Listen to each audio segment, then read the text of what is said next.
മോളെ, അമ്മയ്ക്ക് അങ്ങനെ നിന്നെ വിട്ടു പോവാനൊന്നും പറ്റില്ല. ശ്യാമയ്ക്കൊന്നും സംഭവിച്ചിട്ടുണ്ടാവില്ല.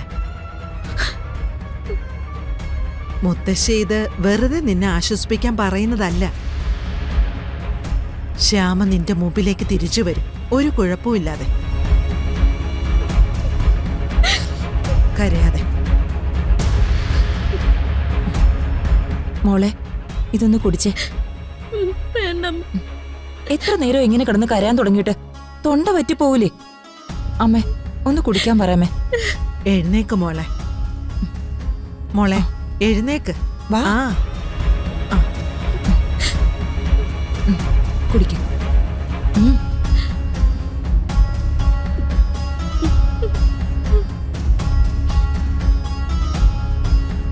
സങ്കടപ്പെടേണ്ട മോളെ. എത്രയോ കാലം ഈശ്വരൻ അമ്മയ്ക്കും മോക്കും സങ്കടങ്ങൾ തന്നില്ലേ? പിന്നെ നിസ്സാര നിമിഷം കൊണ്ട് അതൊക്കെ മാറ്റിയും തന്നില്ലേ? സങ്കടവും സന്തോഷവും ഒക്കെ ജീവിതത്തിൽ മാറി മാറി വരും. പക്ഷെ എന്ത് കഴിയുമ്പോഴും നമ്മൾ ബാക്കി ഉണ്ടാവണ്ടേ? മോള് സമാധാനായിട്ടിരിക്കെ.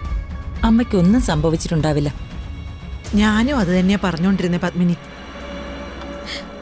വാർത്തയൊന്ന് വെച്ചു നോക്കാം. ശ്യാമ മേഡത്തിന്റെ കാര്യം എന്തായിന്നറിയാലോ. അത് വെക്കണ്ട, മോക്ക് വിഷമാവും. എന്ന് പറഞ്ഞാൽ എങ്ങനെയമ്മേ? കാര്യങ്ങളൊക്കെ അറിയണ്ടേ? സ്വന്തം അമ്മയുടെ കാര്യം കേൾക്കാൻ രാധികയ്ക്ക് താല്പര്യം ഇല്ലാതിരിക്കോ?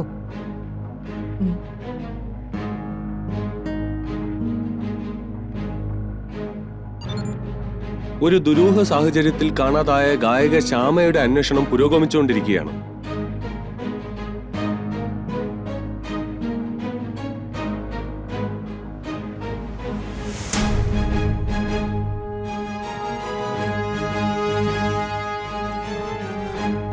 ഇന്ന് രാവിലെ ഒരു പരിസരവാസിയുടെ അന്വേഷണമാണ് പോലീസിനെ വഴിത്തിരിവാക്കിയത്. കൊലപാതക ശ്രമമാണെന്നാണ് പോലീസിന്റെ നിഗമനം. ആ രീതിയിലാണ് അന്വേഷണം പുരോഗമിക്കുന്നത്.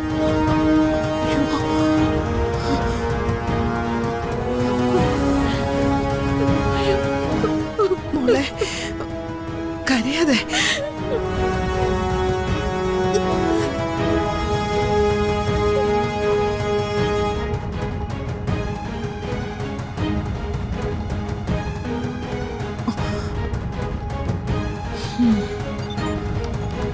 എപ്പോഴും എപ്പോഴും ഇങ്ങനെ കണ്ടോണ്ടിരുന്ന എങ്ങനെയാ സഹിക്കാൻ പറ്റുക രാധിയെ കൊണ്ട്?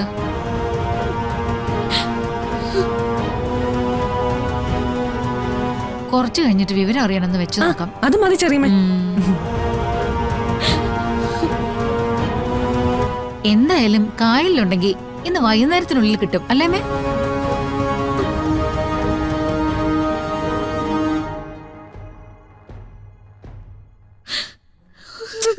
എന്താ ചെറിയമ്മ ഇത്?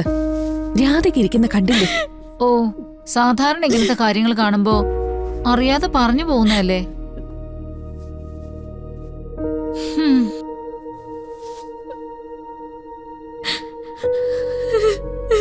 മോളെ, അവരുടെ വാക്ക് കേട്ട് നീ അതിനും കൂടി കരയാൻ നിൽക്കുവാണോ മോളെ?